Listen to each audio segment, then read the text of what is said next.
할렐루야. 153 저녁기도에 오신 여러분들을 주님의 이름으로 환영하고 축복합니다. 오늘도 힘든 하루 가운데서 믿음 지키며 잘 인내하고 이 자리에 나오신 줄로 믿습니다. 오늘 하나님께서 여러분들의 마음을 위로해 주시고 주님의 평강 가운데 기도의 자리로 나아가는 귀한 복된 은혜의 시간이 되기를 소망하겠습니다. 먼저 말씀 전하기 전에 광고 말씀 드리도록 하겠습니다. 내일은 153 저녁 기도회가 없습니다. 오전 일찍부터 제가 준비를 하고 또 저녁 늦게까지 회의가 진행되어져서 아마 제가 기도회를 찍을 수 있는 시간은 없는 것 같습니다. 그러니까 여러분들의 정한 장소에서 또한 정한 시간인 우리 9시에 함께 10분간 함께 여러분들의 삶의 자리 가운데서 기도하시며 나아가기를 간절히 소망하겠습니다. 먼저 하나님의 말씀 보도록 하겠습니다. 마태복음 14장 1절, 2절과 25절과 26절 말씀을 보도록 하겠습니다. 우리 같이 한 목소리로 다 함께 봉독하도록 하겠습니다. 시작. 그때의 본봉왕 헤롯이 예수의 소문을 듣고 그 신하들에게 이르되 이는 세례 요한이라. 그가 죽은 자 가운데서 살아났으니 그러므로 이런 능력이 그 속에서 역사하는도다 하더라. 밤 사경에 예수께서 바다 위로 걸어서 제자들에게 오시니 제자들이 그가 바다 위로 걸어오심을 보고 놀라 유령이라 하며 무서워하여 소리 지르거늘. 아멘. 옛날 어른들이 들려주는 이야기 가운데 유독 귀신 이야기가 참 많은 것 같습니다. 좋은 이야기도 많은데 하필이면 왜 귀신 이야기가 이렇게 많을까 생각해보면 그 당시에 이 등불이 귀하던 시절이었기에 홀로 산을 넘는 사람들의 그 두려움과 공포가 아마 수많은 귀신 이야기를 만들어내지 않았나라는 생각을 해봅니다. 그 중에 이런 이야기도 있습니다. 어떤 한 사람이 한밤중에 산길을 가고 있었는데 하얀 소복을 입은 여자가 머리를 풀고 갑자기 달려든다라는 거예요. 혼비백산에서 도망가다가 그만 기절하고 넘어졌는데 아침에 일어나 보니 이른 아침인데 도대체 무언가 나를 어떤 걸 보고 내가 저렇게 놀랐을까? 과연 귀신이었을까? 해서 그 자리로 돌아가 봤더니 쌀입이 하나가 둥글고 있고 하얀 천 하나가 옆에서 뒹굴고 있는 모습을 보게 되었다라는 겁니다. 그 사람은 이 두려움과 공포를 가지고 산길을 가고 있었는데 그런데 그때 흰 천에 둘러싸인 이 쌀이비를 보고 소복 입은 여자라고 생각했던, 그래서 혼비백산하여 도망했다라는 것이죠. 이렇듯 이 두려움과 공포는 현상 있는 그대로 보지 않고 오히려 다른 것들을 보게 하는 큰 두려움과 공포가 사람들에게 있다라는 것입니다. 오늘 우리가 살펴보는 본문 말씀이 바로 헤롯이 그런 사람이었습니다. 헤롯에게 어느 날 예수님의 소문이 들려요. 예수님이 병든 자를 고치시고 또 죽은 자를 살리고 또 예수님의 말씀을 전하기만 하면 사람들이 엄청나게 몰려오는 거예요. 그리고 주님께서 하시는 모든 일에 능력이 나타나고 더해진다라는 소식을 헤롯이 듣게 됩니다. 오늘 본문 말씀 우리가 읽었던 1절, 2절 말씀 다시 보겠습니다. 그때의 본봉왕 헤롯이 예수의 소문을 듣고 그 신하들에게 이르되 이는 세례 요한이라. 그가 죽은 자 가운데서 살아났으니 이러므로 이러한 능력이 그 속에서 역사하는도다 하더라. 그는 예수에 대한 소문을 듣고 예수님이 하시는 모든 일에 귀를 기울여 듣고 난 후에 분명히 세례 요한이 다시 살아났다라고 믿습니다. 그는 세례 요한을 죽인 죄책감과 두려움에 사로잡힌 사람이었어요. 그는 정욕이 강한 사람이었고 욕심이 많은 사람이었습니다. 동생의 아내를 빼앗아 자기 아내로 삼았습니다. 주변 사람들이 모두가 입을 다물고 아무도 지적하고 있지 않은, 무섭기 때문에 어떤 해코지 당할까봐 무서워하기 때문에 아무도 아무 말도 말을 하지 않은 상황 가운데서 세례 요한만이 그것이 죄라고 지적을 합니다. 높은 자리에 있는 사람, 왕으로서 군림하는 사람은 백성들에게 본이 되어야 되는데 그런 짓을 하면 본이 되지 않는다. 당장 철회하라 라고 소리를 높여 외쳤지요. 그 얘기가 듣기 싫었습니다. 그래서 헤롯은 세례 요한을 잡아서 옥에 가둡니다. 가두어 두기로 그는 또 백성들의 그런 봉기가 일어날까봐 해코지는 하지 않고 그냥 감옥에 가두기만 했는데 헤로디아의 계획에 꿰매 넘어감으로 인해서 세례 요한의 목을 베고 맙니다. 그때부터 그는 환영에 시달리게 됐어요. 밤에도 세례 요한이 보이고 낮에도 보이고, 그러니까 죄 없는 사람을 죽였다라는 두려움과 죄책감에 이 헤롯이 사로잡혀 살아가게 된 것이죠. 그래서 그는 견딜 수 없어 했습니다. 아마 불면증으로 수많은 밤을 지새웠을 것 같습니다. 그러던 중에 예수님에 대한 소문을 듣게 된 거예요. 그리고 그는 분명히 생각합니다. 내가 죽인 세례 요한이 예수라는 사람의 옷으로 입고 다시 살아났다.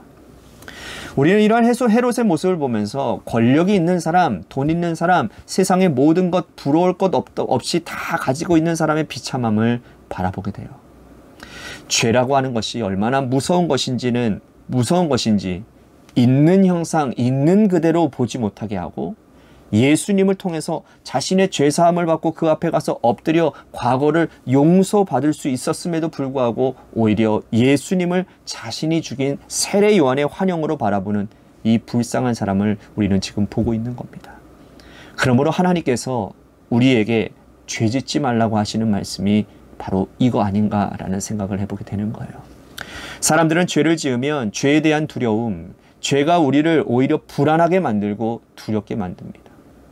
죄는 내가 원해서 짓는 죄도 있겠지만 여러 번 짓고 반복되어지면 죄의 노예가 되는 거예요.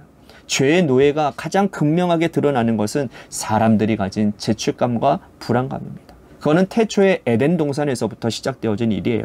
하나님께서 창조하신 아담과 하와가 뱀의 꿰매 넘어가서 선악과를 그만 따먹게 됩니다. 그때부터 그들은 불안감에 시달리게 되지요. 하나님이 하지 말라고 한 짓, 그것을 한 이후부터 그들은 두려워했습니다. 그래서 하나님이 찾으셔도 그들은 꽁꽁꽁꽁 숨고 있었어요. 그리고 그들은 하나님과 동행하지 않고 산책도 하지 않았습니다. 오히려 숨어버립니다. 죄는 이렇게 자신을 은폐하게 하고 또 두렵게 만들고 불감증을 가중시킨다는 거예요. 세상에 수많은 사람들이, 믿지 않는 사람들이 권력을 가지고 있고 또 물질도 가지고 있고 남부러울 것 없이 사는 것 같은데, 그런데 그 내면에 공허하고 불안한 이유가 바로 뭐 때문이냐? 죄 때문이라는 거예요. 죄책감은 사람들을 이렇게 못쓰게 만들어 버립니다.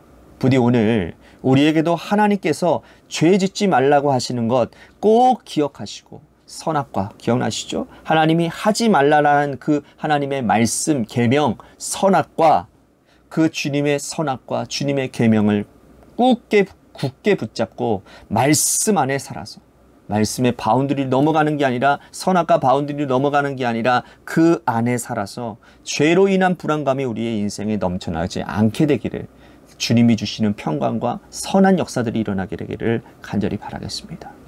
죄를 막을 수 있는 방법은 근데 한 가지밖에 없어요. 매일같이 하나님의 말씀으로 나를 비추어 보고 우리가 죄 지을 가능성이 있는 사람이라는 것을 인정하고, 그래서 기도하고 매일 말씀의 거울 밖에 우리들이 나타날 수밖에 없는 것입니다. 그렇게 해야 우리가 매일같이 정결한 인생을 살아갈 수가 있는 것이죠. 여러분, 우리는 너무나도 죄에 취약합니다. 죄에 연약한 존재들이에요. 제가 어제도 말씀드렸잖아요. 인간에 대한 이해가 필요하다고요. 하나님이 우리를 인격체로 만들어 주셨지만, 그러나 이 인격체만으로는 우리들이 하나님과 교제할 수가 없어요. 왜? 우리는 너무나도 쉽게 죄에 노출되어지고 죄에 쉽게 타락하는 인생이기 때문에. 그래서 여러분들, 예수님께서 주기도문에 우리들에게 이렇게 가르쳐 주시잖아요. 시험에 들지 않도록 매일 기도하라고.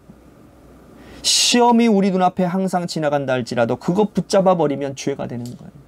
오늘도 우리가 수많은 시험들이 나타났고 그것을 지나갈 터인데, 그 시험 붙잡지 않고 죄 짓지 않고 죄 때문에 우리의 영혼이 사단에게 저당 잡히고 발목 잡히는 일이 없는 그러한 여러분들의 인생이 되기를 바라겠습니다.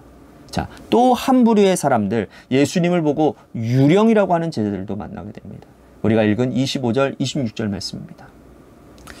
밤 사경에 예수께서 바다 위로 걸어서 제자들에게 오시니 제자들이 그가 바다 위로 걸어오심을 보고 놀라 유령이라 하며 무서워하여 소리 지르거늘.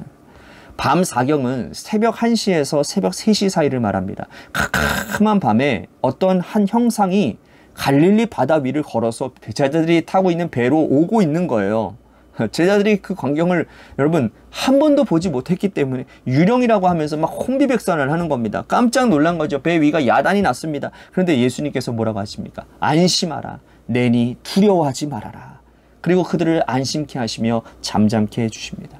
우리는 이 제자들의 모습을 보면서 부끄러움을 느낍니다. 왜냐하면 예수님을 알아보지 못했기 때문에. 바로 한낮에 새벽 1시에 새벽 1시에서 새벽 3시 사이에 그 이전 낮에 주님과 함께 놀라운 경험을 했던 제자들이었어요. 예수님께서 보리떡 5개와 물고기 2마리로 오병이어의 기적을 베풀어 주셨습니다. 남자만 5,000명, 여자와 어린아이와 노인까지 다 합치면 만여 명의 수많은 사람들이 주님과 함께 말씀을 듣고 보리떡 5개와 물고기 2마리로 배불리 먹는 천국잔치를 경험을 했다는 거예요. 그리고 나서 밤이 됐어요. 그 밤에 제자들은 예수님의 얼굴을 알아보지 못했다라는 겁니다.